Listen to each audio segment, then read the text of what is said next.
Hey everyone, happy Easter. I hope everyone is enjoying their holiday weekend and you guys are basking in these amazing energies that we have so far this month. So before I get into the messages of this Notre Dame reading, I just wanted to mention there's about another 10 days left or so. If you guys are interested in booking the $25 State of the Union special, just email me by April 30th.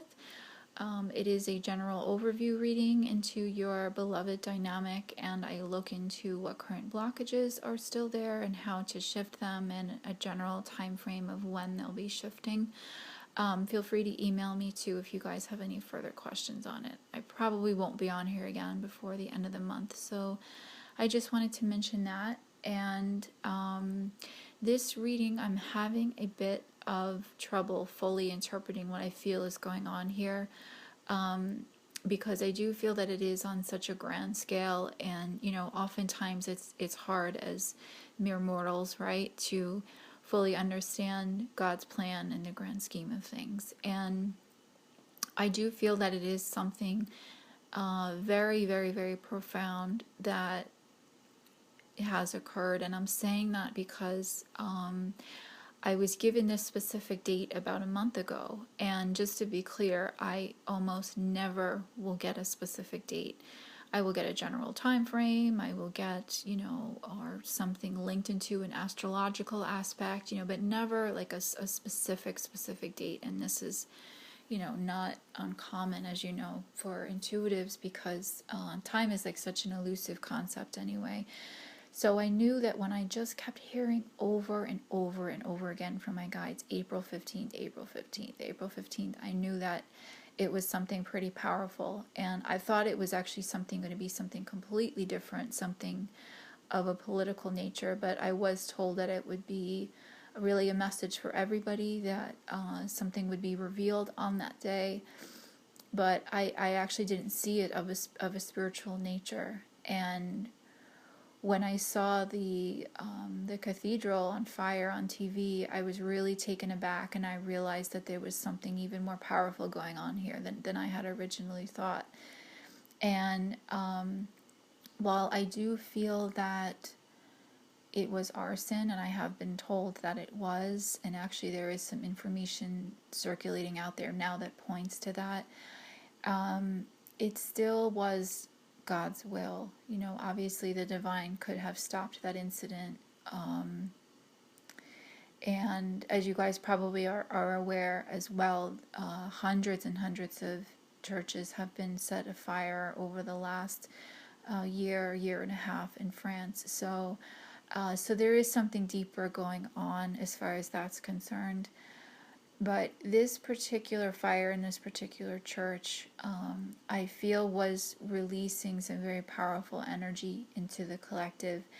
And I'm going to, again, sort of do my best into interpreting what I think is happening at large. And of course, take what resonates with you, and feel free to leave your comments and your opinions below on it. But it's pretty profound. So I was specifically guided to pull from the Rumi Oracle deck, which I don't actually pull from very often, and it's a very, very, very amazing deck, and there's some pretty special messages in there.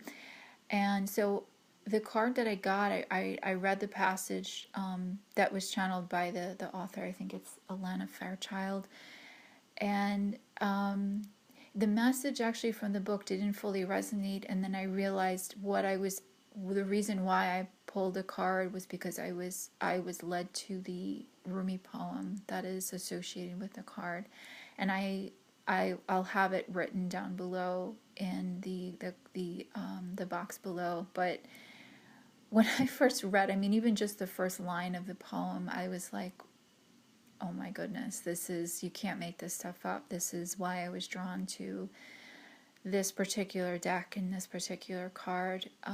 So I'll read it for you, but of course I just feel it's always better to sort of read it on your own, and you can fully sort of digest what I feel Rumi is saying, what I feel the divine is saying. But the card is number 44. Again, you can't make this stuff up. This event actually happened on a number 44 day. And I'm sorry, number 44 day, number 4 day. But 44 I feel is significant too because it breaks down into an 8, and I think that this is a very powerful twin flame number, 8 being the infinity symbol. And the card name is Merciful Mother, Jamal, and Notre Dame, of course, being Our Lady, for our Blessed Mother. The title alone is also very significant. So the Rumi poem says, "O sudden resurrection, O countless blessings, O blazing fire, in the jungle of thoughts, today you arrive with laughter to break open the jail." I mean, seriously, guys, like I literally like it almost dropped the deck when I read this poem. I thought that it was just, I mean, I feel like I don't even really need to say much in this in this reading. But this is so profound. I mean, even just the first line, "O sudden resurrection." I mean, this happened during Holy Week. Again, I don't feel that there was any coincidence there. And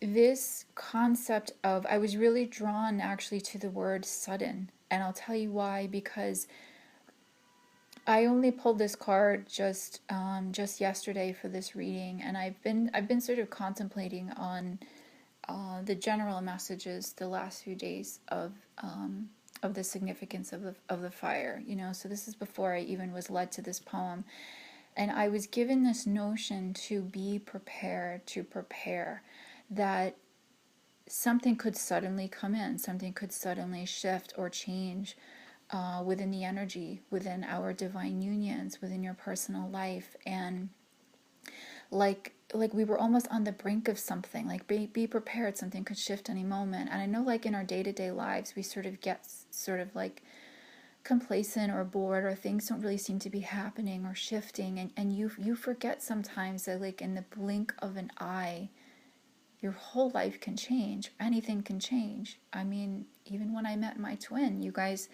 all share similar stories. You know, I'm standing there one minute outside on the street, the next minute this person comes along, his bicycle just stops. He doesn't even know why, in front of me. And he tells me later on, he looks over and he realizes his bicycle stopped working because he was supposed to talk to me, you know? And my whole life completely changed from that moment on, you know?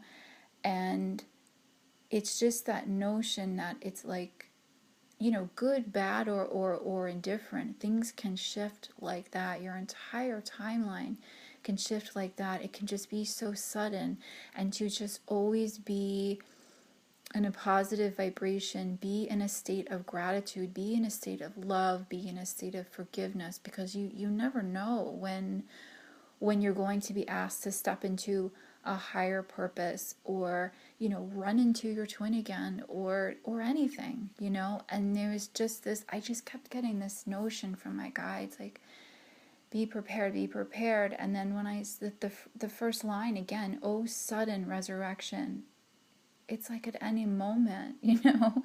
Like, I feel like I felt very drawn actually to the judgment card, the judgment energy, when I saw this.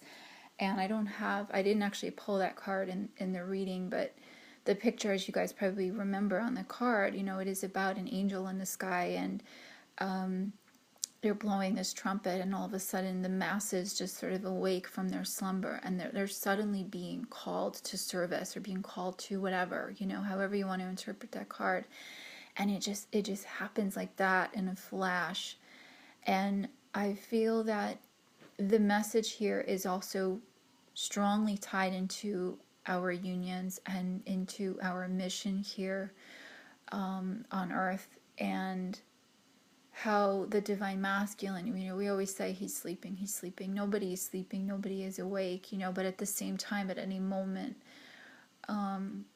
God could just sort of blow his horn, you know, the angels could just sort of blow their trumpet, so to speak, and at any moment the divine masculine could be waiting at our doors, or running into them on the street, or whatever. It's going to happen suddenly. And I think that this fire was sort of a notion of that sudden shift of energy, of an old paradigm ending, a new paradigm entering in. And the second line saying, oh, countless blessings, oh, blazing fire. This fire, I mean, really, the third stanza, oh, blazing fire, like, come on. But it's like this fire brought along this sense, this sudden urge, but yet at the same time, you have to always remain in that state of gratitude, being the second stanza, oh, countless blessings. In the jungle of thoughts, I see this as, within the chaos of this life, of this crazy 3D realm. Today, April 15th, this is the card that I pulled specifically for this day. Today, you arrive with laughter. So I see this as laughter, meaning joy, meaning happiness, abundance. You can interpret this as love. Today you arrive with joy, with love, to break open the jail, to break free the bonds, to renew me, to restore me. And Rumi, as you guys, of course, probably know, all of his poems, basically all of them, are based on love. And you can see this poem in many, many, many different ways. I think there is a lot to be said here, and I feel like it's almost not even necessary for me to fully dive into this, but you can see so many messages here, based on the Notre Dame fire, based on our twin flame dynamics, and how the divine is really behind all of this, and then how things can and will just suddenly shift for us. It's just beautiful. I mean, I just see our twins' energy in all of this, and in the chaos of what's going on, in the jungle of our thoughts, suddenly you arrive with this profound love, and you break open the chains, that have bound us, to this 3D realm. Even the Catholic Church, as much as I love Jesus and I'm very connected with Mother Mary, there's a lot of issues that I have, that most of us have, with the Catholic Church, and how that old paradigm really needs to end. And I feel that this is a message of that. So there's just so many amazing ways that you can interpret this. And what's interesting about the cards is that, again, it's like I feel like I don't even really need to lay out what I see is happening here. I have the World card on one side, Major Arcana card. I have the Eight of Swords on the right hand side. I mean, even just looking at the imagery alone, you guys don't even need to know anything about tarot to fully grasp what is happening here. I mean, first off, we have three divine feminines who stand alone here. And I've heard other people say this, and it very much resonates with me, that fire, it really signified the release of the divine feminine from the old paradigm, the rebirth of the divine feminine, the rising up of the divine feminine. Again, Notre Dame meaning Our Lady. And that very much resonates with me. And then I pull three divine feminine cards, one after the other, almost in different stages of her life. Even in the middle card, in the Rumi Oracle card, you almost can't tell. I mean, I'm looking at it, you almost can't tell whether she's pregnant or not. It looks like the artist was even alluding to that. So this, of course, this woman could represent our Blessed Mother. And just the colors in the card, and that powerful yellow to her left, it's like this, it looks like a blaze, it looks like a ball of fire even, but there's so much beauty though still in it. And this Eight of Swords is really what stands out to me the most in this whole reading, this message, and this Eight of Swords, because it is a person who is in chains, who is in bonds, but it is someone who can easily break free from it. And it may have been something that was inflicted on her. It may not have been something that she necessarily inflicted on herself, but she has the power to break free from it.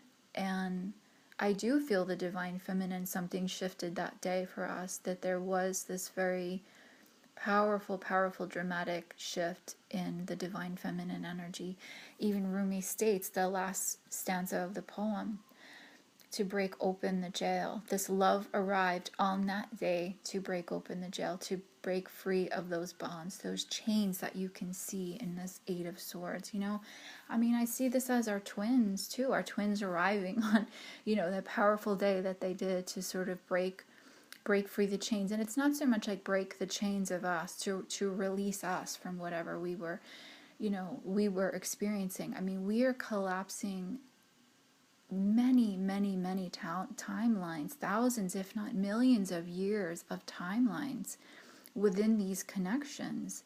We are breaking down so many barriers within these connections because of this love, because of what we've been guided here to do. This is such powerful stuff that I think sometimes, and myself included, we get caught up in the 3D of what our divine masculines are doing and when this is going to happen already, and we miss our twins so much, and yada yada yada. Like we forget the bigger picture here, and how powerful this is, and how it is all happening even without our divine masculines. And I don't want to say without them, because we're always with them, right? So something massive is happening here. I mean, I don't have to, of course, tell you guys that you already know. But this world card too. I mean, it's just everything is tied into this card as well too. This major arcana card. This woman is, you know, naked as the day that she was born. I mean, there is a small cloth around her, but this just shows her vulnerability, her beauty, her sacredness, her divine femininity. And I feel that it's just showing her being reborn into this world, this 3D world, 4D world, 5D world, whatever it is, wherever the heck we are, right? Because it feels like sometimes we just shift out of timelines so frequently, and we're shifting through dimensions so frequently. It almost sort of doesn't even matter what dimension we even are in anymore, where we're going, you know? And I don't know, guys. I mean, again, it's like I feel like there's not even much I have to say. Just take in the imagery here. Take in the fact that, you know, I was specifically told this day, April 15th, over a month ago, and I am never given dates, you know?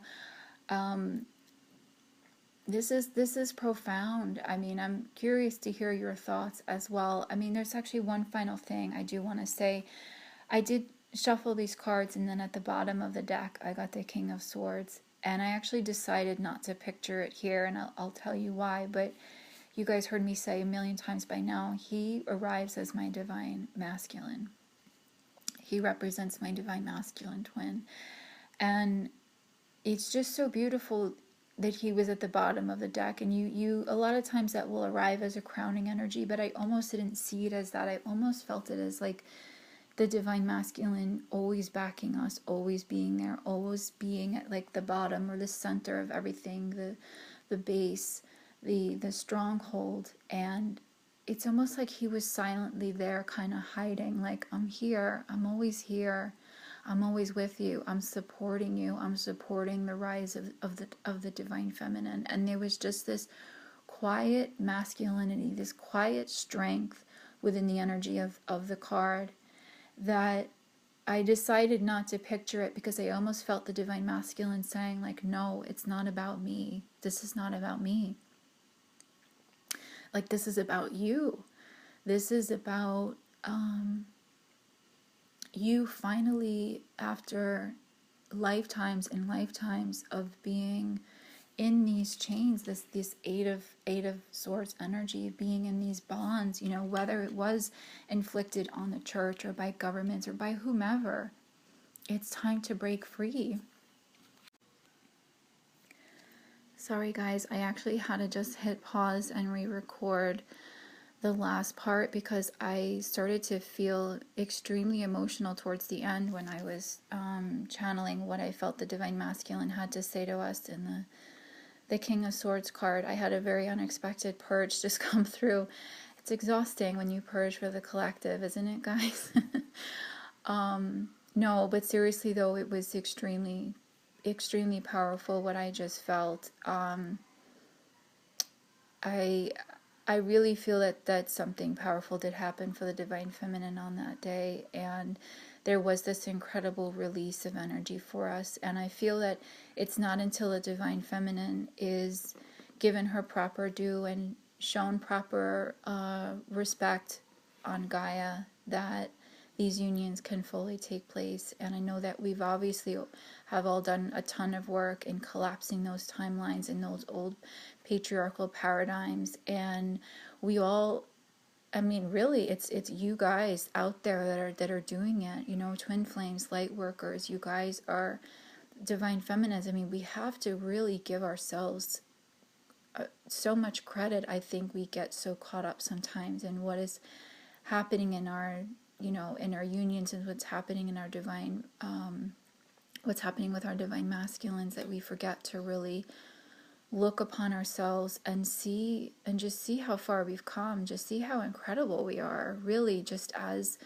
an energy on this planet. We have brought so much healing, and I just felt all of these timelines collapse as I was channeling that message, and it was very powerful. I got kind of emotional, like I said. So here I am trying to get through the last part of this reading, and I think that that's probably all that I can say on the matter. But again, I feel, because all of this has taken place, I feel that we are one huge step closer to these unions happening. And I think that that's why I was given that message over and over, to just be prepared, expect the unexpected, get ready. This concept of a sudden resurrection, that things can shift and change at any given moment, in any second. And that includes our unions as well. That includes our divine masculines just suddenly waking up, hearing that call, and coming in. I think we're so much closer. We're so much closer, guys, on Gaia. I think the energy is ready for it. If it's not 100% there, it is. We are the majority. We're almost there. So be prepared. You know. Yeah, I don't really know what else to say. I'm kind of taken back by the energy of what I feel is going on. So I'm just gonna leave it there. I wish all you guys a really beautiful holiday. Again, happy Easter. I love you all, and I'll talk to you again soon. Bye, guys.